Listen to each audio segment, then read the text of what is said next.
به نام خداوند بخشاینده و مهربان، استاد محمد زکریا عمری هستم، استاد انستیتوت تکنولوژی افغان که مدت 10 سال میشه در این انستیتوت تدریس میکنم و این غرفه اول، غرفه دوم و غرفه سوم مربوط به انستیتوت تکنولوژی افغان میشه. چیزایی که شما میبینین از ابتکارات استادان و شاگردان همین انستیتوت میباشه. بیشتر کمیته نوآوری که در انستیتوت تکنولوژی افغان وجود داره، اما کمیته اعضایش از جمله شاگردان و استادان میباشه که شما چیزایی رو میبینین امینا آماده ساختن. خب چیزی را که پیش روی ما میبینین شما یک سیستم رادار است که این سیستم رادار میتونه که یک فضای مشخصه که ما در نظر داریم اونمون فضا را تحت نظارت خود داشته باشه و همیشه اطلاعات انتقال میده به کامپیوتر و کامپیوتر که در کنترل روم است میشه از این طریق باز ما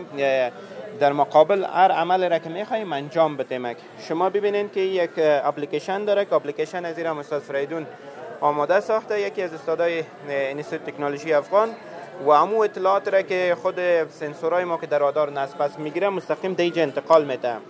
وقتی که مقابل از این رادار ما یک جسم بیایم میبینیم که به رنگ سرخ به اسکرین نمایش داده میشود.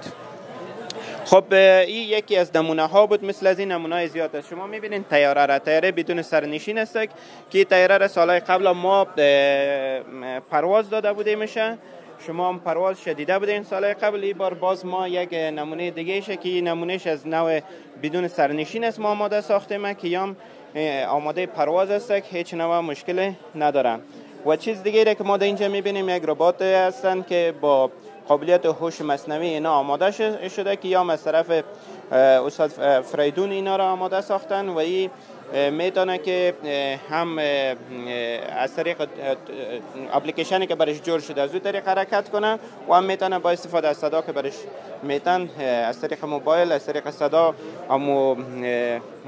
پیش سر برند در مقابل جواب بتن بر ما سوالایی که ازشان داریم، چون با قابلیت هوش مصنوعی هستن. و ایسا هم شما که میبینین یک بعض تانگ است که بعضی چیزای دیگه قطعات دیگه مثل اسلحه و یارا میبینین، اینا مکمل ساخت دست بچه انستیتوت تکنولوژی افغان میباشه که اینا را آماده ساختن و کاربردهای خاص خود اینا دارن که در جای مختلف ما میتونیم از اینا استفاده کنیم. همچنان در بین از اینا بعضی رباتایی هستن که ربات‌ها مربوط میشه به مثلا کامره ماین پاک هستن که مجهز با کامره هستن، میتونن که از طریق کامره ببینن که در پایین موتور ماین است، یعنی اگر باشه ماین تشخیص داده و بالاخره ما از طریق موبایل یا کامپیوتر خود که در اسکرین ما وصل است میتونیم او را ببینیم و خنثی کنیم. و همچنین سیستم اطفایه را شما در اینجا میبینید که این موتور یک مجهز با سیستم اطفایه است که زمانی که عریق ببینه یا گاز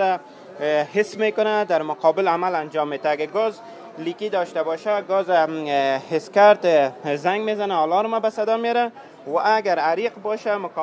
اطفایه را فعال میکنه، آب پاش میده.